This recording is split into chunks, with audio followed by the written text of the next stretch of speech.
So ayan mga kalingap, muli welcome back sa aking channel. So ngayon po mga kalingap, andito tayo ngayon sa lugar ni Labiansi, dito mismo sa labas ng bahay Labiansi. At ngayon po mga kalingap ay pupuntahan ko po si Dr. Lab. So andito ko ngayon sa Taisan. Siyempre bibisitahin ko yung kaibigan ko si Dr. Lab. So tara mga kalingap, samahan niyo ako at konting interview po ang gagawin natin kay Dr. Lab.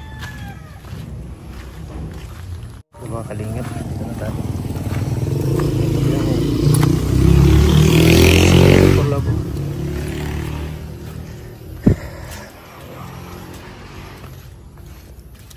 Ayun, ginagawang bahay ni Regine. Malapit na matapos guys, bahay ni Regine. Ginagawang bahay. Si Dr. Lab. Nakaupo lang oh. Ano kayang ginagawa ni Dr. Lab? Ayun, Dr. Lab. Yeah! Morning! Musta? Anong ginagawa mo dyan sa labas? Nag-edit ka? Oo. Mahina ang wifi ko. Mahina? Bakit? Ewan ko ba, hindi pa kasi 100% ano? Hindi ka pa nag-edit?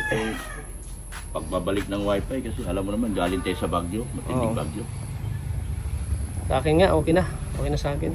Okay na? May wifi na. May wifi na kayo? Oo. Buti naman, nagka-wifi na kayo. Sana mag-ayos to. Wala nga ako, hindi nga ako makaano. Yan. Ka mag-upload? Hindi ko makaano ng upload.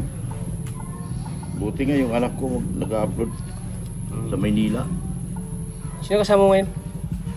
Dito sila. Saan si, si ate? Mrs. Lab. Mrs. Lab na sa bahay. Sa loob. Andiyan sa loob? Yung birthday nga ni Kuya Val, batiin mo. Si Kuya Ay, Val. birthday? Oo. Oo nga pala, birthday nga pala ni Kuya Bal. Hindi, wala akong maibigay kay Kuya Bal ngayon dahil tinubos ko nga yung sakyan ko. Cake lang, cake. Ha? Kaya naman, kung cake lang. Alam mo naman, nakasanayan ko magbigay ng malaki. Oo.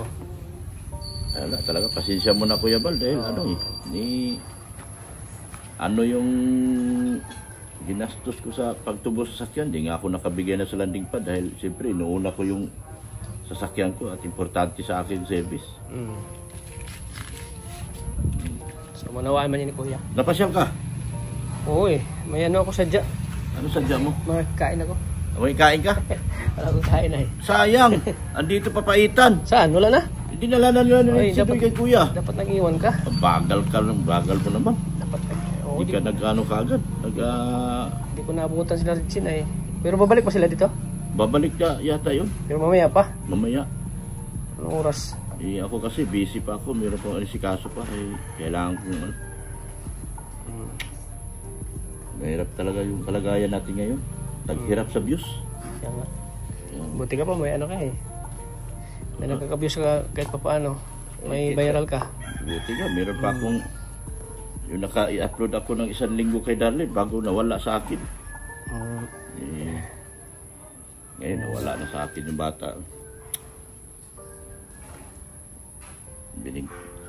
Kakabili ko lang nga ng cellphone nun eh.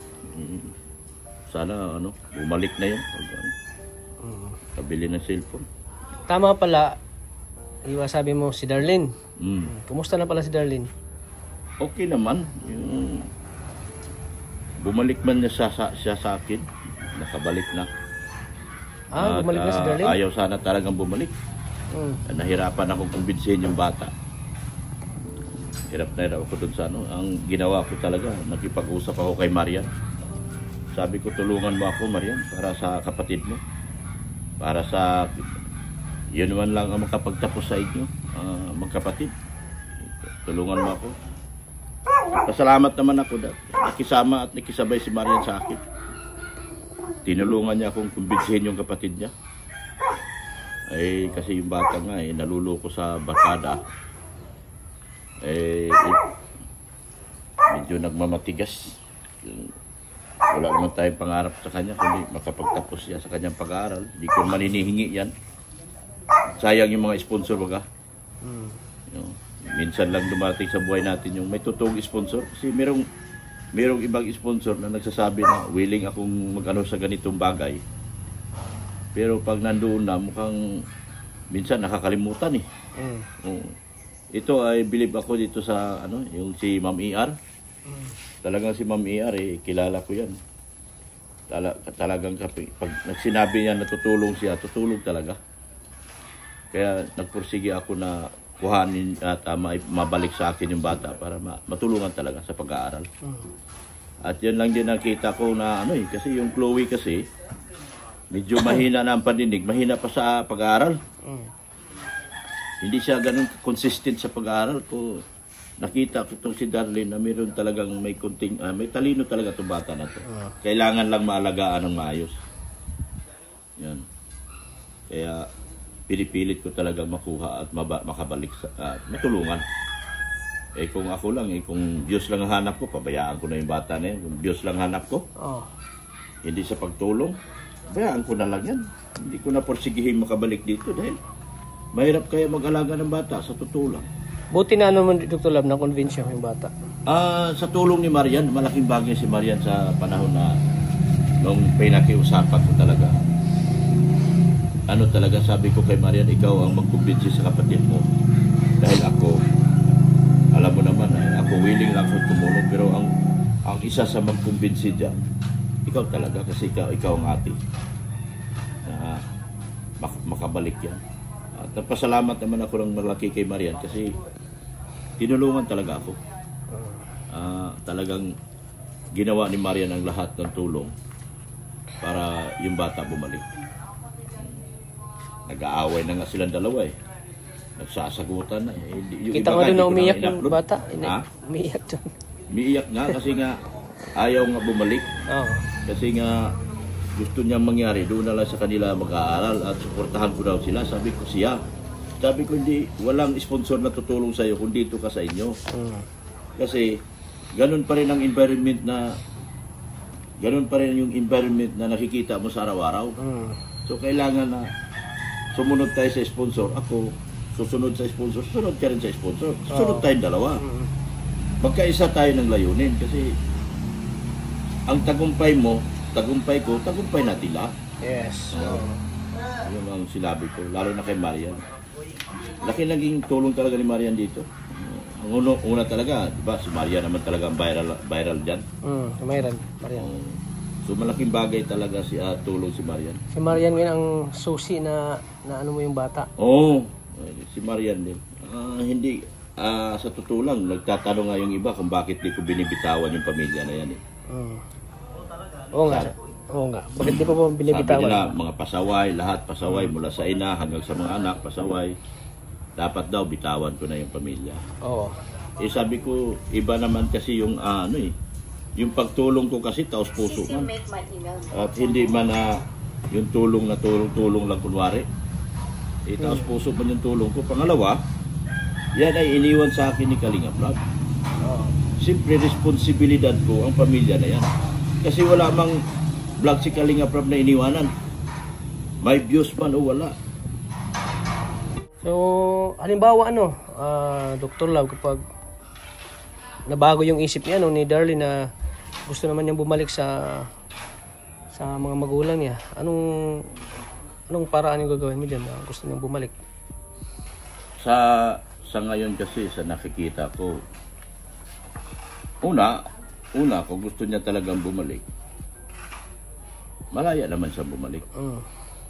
Pero patuloy kong ipapaliwanag sa kanya kung babalik ka ba doon sa nanay mo, ano bang buhay na nag-aantay sa iyo? Ikaw ba'y makapag-aral pa sa nanay mo? Yung lahat ng pangangailangan mo ba, maibigay pa ba ng nanay mo? Yun ang unang itatanong ko sa kanya. Yun ang gagawin mo sa kanya? Oo. Pero sa nakikita ko kasi, kahit doon sa buod ng usapan nilang dalawa ni Marian, doon nung kinumbinsi siya ni Marian, ayaw niya talagang pumunta doon sa nanay niya. Kumbaga, kasi ang nanay niya nakatira sa isang bundok sa Labo. Doon sa bundok sa isang lugar sa Labo. Ayaw niya talagang tumira doon. Kaya yung nanay nga, ang sabi ng nanay, sige Dr. Love, iiwanan ko sa iyo si Darlene kasi baka mas mapahamak siya kung dito lang siya sa Montalban. Kasi si Darlene hindi na nagtatambay sa isang lugar. Kumbaga si Darlene gumagawa ng diskarte, nagtatrabaho talaga. Kaya, ang sabi ni Ate Marisa na yung kabilin-bilinan sa akin na mas mapanatag mo pa ang kalooban ko kung nasa iyo si Darlene. Kasi alam ko na maalagaan mo yung anak ko. Kasi kung iiwanan, kung dito at dito lang siya sa Montalban, sabi niya, baka hindi natin alam kasi babae yung anak ko at dalagita na pati, baka ma-rape. Yun ang isa sa kinatakutan ni Ate Marisa. Kaya yung sa yung mga tanong mo na paano kung babalik sa magulang niya, ano na yun? Mga 10% na lang yun. 10% sa 100%. Kung i-range mo sa 100%, 10% lang ang chance na babalik siya dun sa nanay niya at titira dun sa nanay niya sa labo. Kasi nakasanayan na yung buhay na ano yung... nakasanayan na yung buhay yung na pag-alagala. Maraming tao, katulad yan sa Montalban. Pag-alagala, kung saan-saan. Sida. Minsan nakakita ko yan pag pupunta ko doon, uy, Darlene, saan ka? Kita mo? Minsan, ano na, yung mukha ay dumadungis na. Minsan naglalaro. Namamalimos. Oo. Ang ginagawa kasi niya, minsan nga nahingi sa akin, binibigyan ko na lang. Namamalimos nga. Minsan nahingi sa akin, binibigyan ko na lang, tawa ako. Namimilimos nga, tapos ngayon, ang ginagawa niya, nangangaruling. Kung ano lang diskarte ginagawa para lahat ng diskarte na mabuhay siya.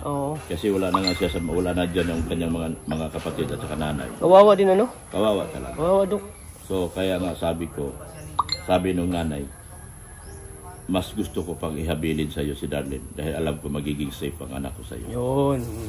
Pangalawa, makapag-aral siya ng mabuti. Pero may mga nagko-comment din ng mga negative, Dok. Normal. Kung ano daw mangyari dito sa inyo. Baka daw mapahamak yung bata o mapaano daw. Normal. Anong masasabi mo dyan, Dok? Yung aling mapahamak sa akin? Yung may mga yung may mangyari dito sa kanya, dito sa poder mo, ganun. Mas makikita kong mas safety siya dito sa akin. Maalagaan siya dahil unang-unang nakatingin kasi yung mga sponsor niya eh. Nakatingin dyan si Tita ER. Lagi yan nagkukumusta. Kumusta lagi, maya-maya. Kaya nga, kahit na binibigyan ko siya ng pinipicturan ko, pinapadala ko kay Tita. Si Boss Leo din, inaalam lagi at lagi nagbibili na alagaan may bata. Maaari nga, gusto ni Boss Leo, huwag daw pagtrabahuin, huwag daw utusan. Kaya nga, mas safe. Kasi yung mga taong ganon, yung mga nag-iisip ng masama, yun yung mga taong kulang sa pansin. Kasi ang sabi nila daw ay hindi daw kayo totoong magulang, ganun. Yun yung mga taong kulang sa pansin, kulang sa aruga, kulang sa isip. Yung mga ganyan tao, mga negatibo, no? Mga negatibo yung mga komento. Mga negatibo ang komento kasi mga taong ano yan. Pero yan, mga baser ko kasi yan. Mga baser. Na hindi nila ako ma-take down talaga, nahihirapan sila sa akin kaya gumagawa sila ng paraan na masiraan ka. Pero para sa Dok, na andito na siya, andito na si Darlene sa inyo. So, kumbaga, iisipin nyo lang si Darlene na, kumbaga, anak nyo, yung ganun. Kumbaga, pamilya mo na. Pamilya mo na siya. Anak ang turing. Oo, yun. Pangalawa, wala kasi akong anak din na babae. Kumbaga, yung turing mo kay Darlene ngayon ay parang anak mo. Anak talaga. Yun. Kumbaga, pamilya nyo na si Darlene.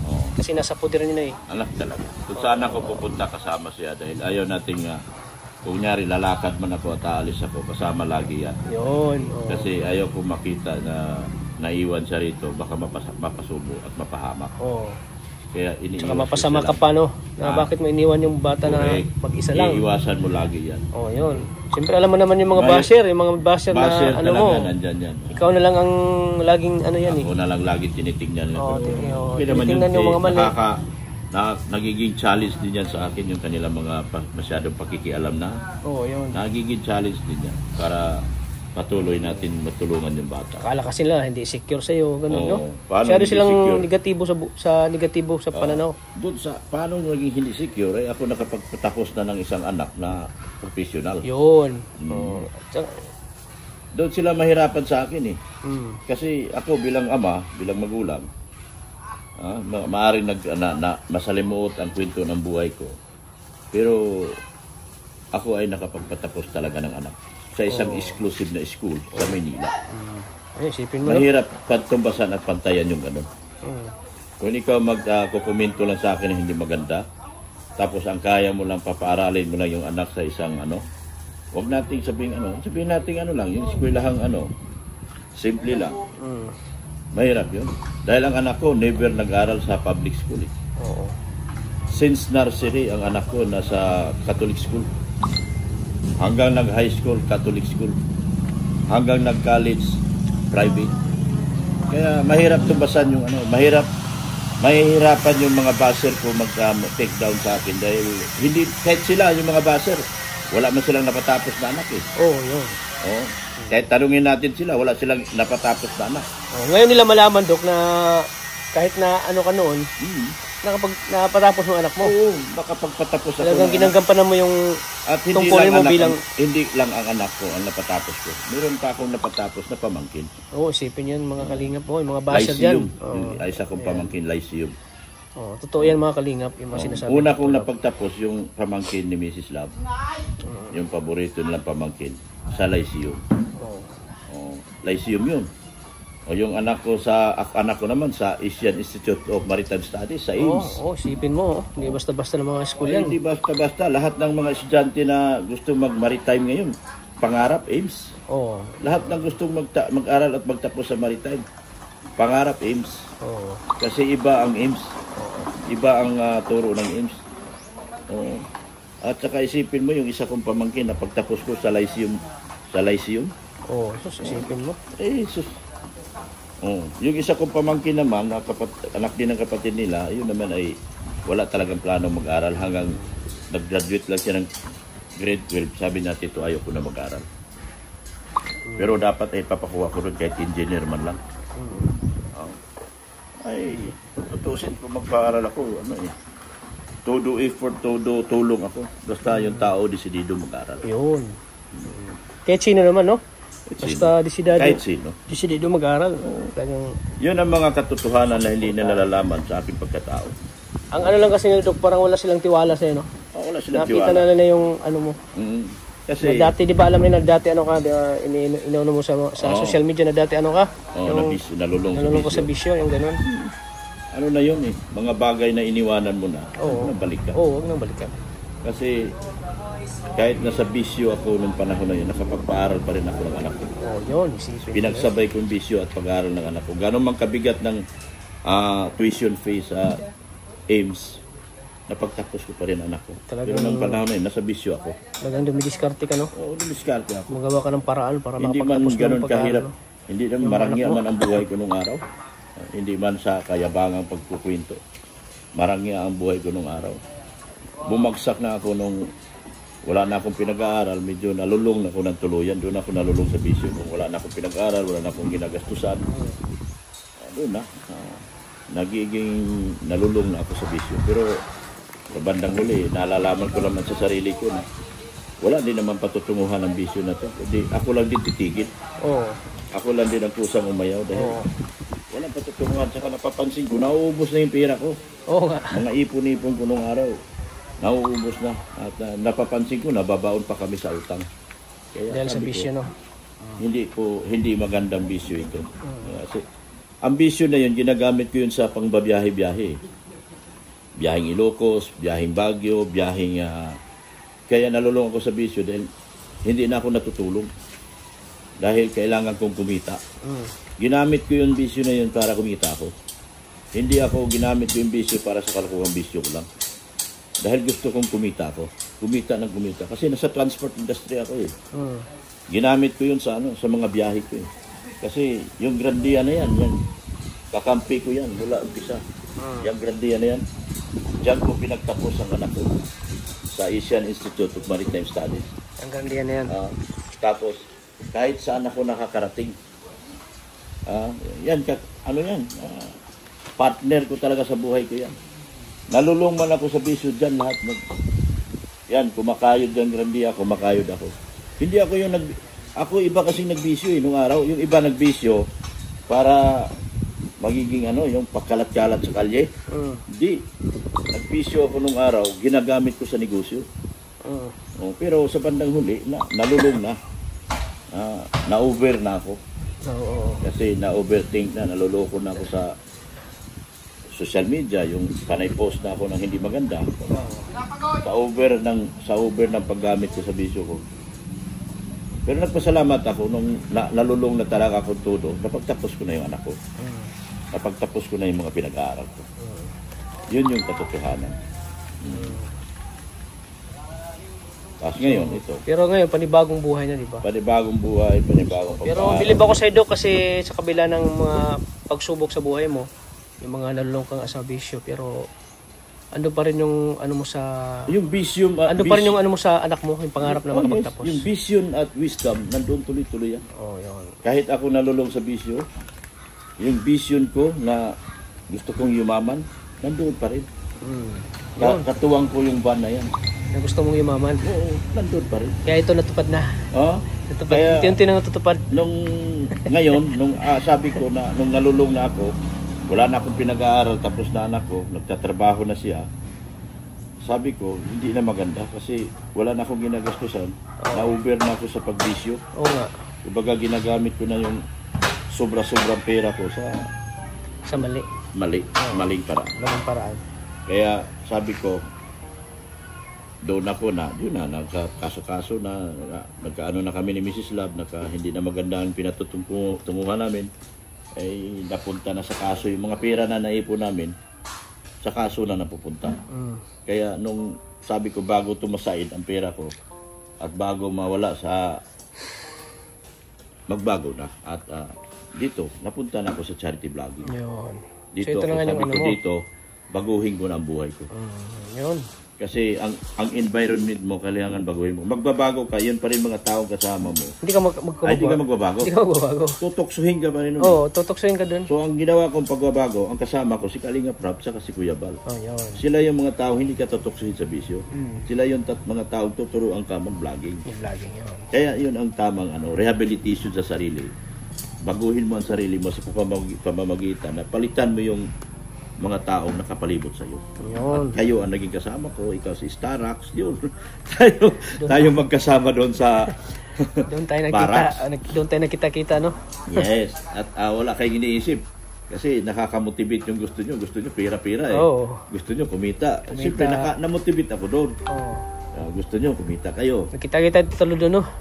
Nagkita-kita tayo doon. Yes. Tatlo tayo magkakasama nila Starax. Ang motivation ni Starax, kumita.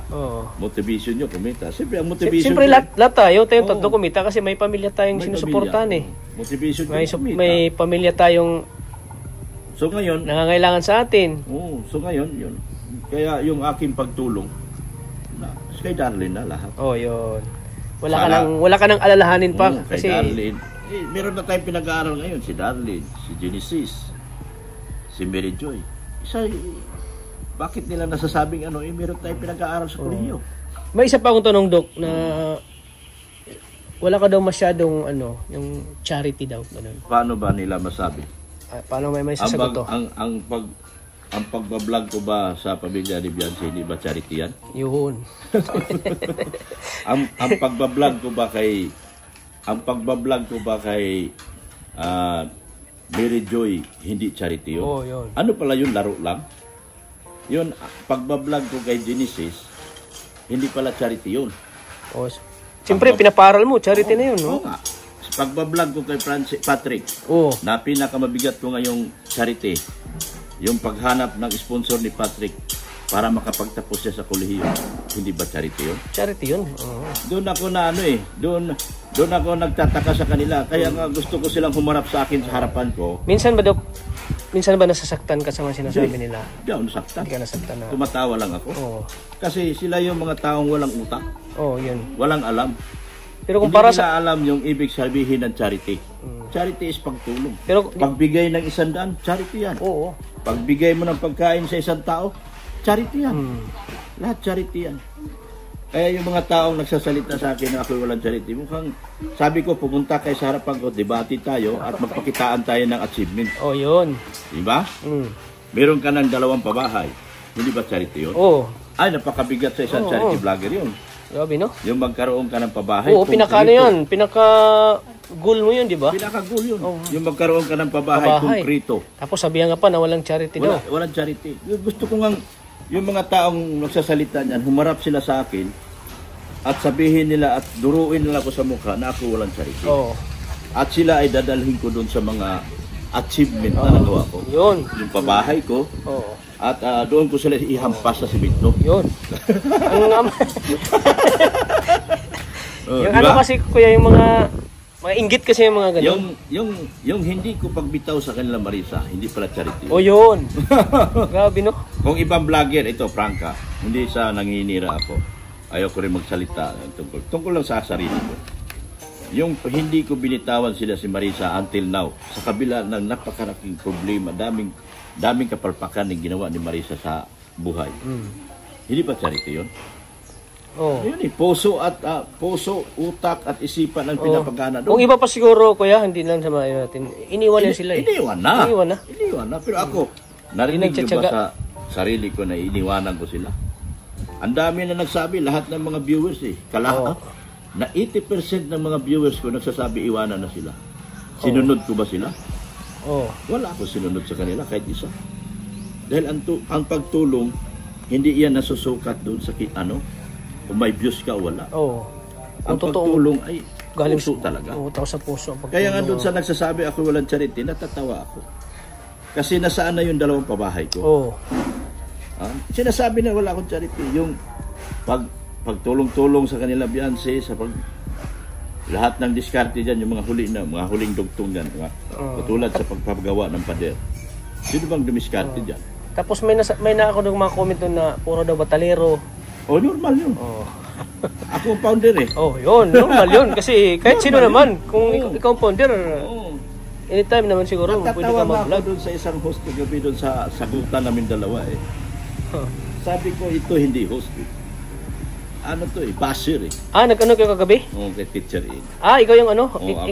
Ikaw yung ano? Gusto niya akong paikutin. Gusto ko, sabi ko sa kanya, hindi mo ko kayang paikutin. Ikaw ang paiikutin ko. Dahil ikaw ay mali eh. Ang pagiging host dapat yung nasa gitna ka. Tapos biron ka ng mga questions na kahanda. Yun. Hindi yung ikaw yung host, ikaw nagdidikta. Mali yun. Yan. Kaya yung pagtulong ko hanggang ngayon, makikita nyo si Darlene, kung binitawan ko sila, ano na magiging buhay ni Darlene kaya ngayon? Nga. Diba? Ano magiging buhay ni Darlene? Diba? Napariwara na yan. Baka na-rape na yan. Napariwara na kung saan-saan lang yan nakikitulog. Baka pag ano yan, matuto na yan sa mga inom. Kasi influence ng barkada baga. Influence ng barkada. Yan ang ano yan. Tama talaga Dok na si Darlene. Kumbaga sinalba mo kung siya. Ano yung iniwan sa'yo ni Kalinga Prab, huwag mong iwanan. Yun. Huwag mong bitawan. Kasi pinagkatiwala na sa'yo. Sino sisisihin yan sa bandang huli? Ikaw. Nakita nagkalit-silit siyang pamilya. Ikaw yung sisihin dyan? Ako. So sa mga naiinggit, hindi nyo naintindihan yung gawain ko. Ang utak ko, 1 million ang IQ ko. Hindi nyo kayang tumbasan. Mataas ang IQ ko.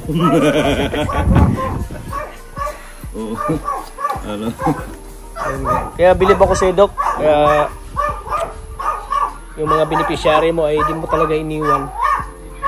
Sila Genesis, sila Marian, yung mga iba pa pang beneficiaries mo. Kasi alam mo naman kung bitawan mo ay ano mangyari sa buhay nila, di ba? Sige. Sige Dok. Thank you Dok. Thank you. Salamat sa paunlak mo sa aking interview. Salamat, thank you.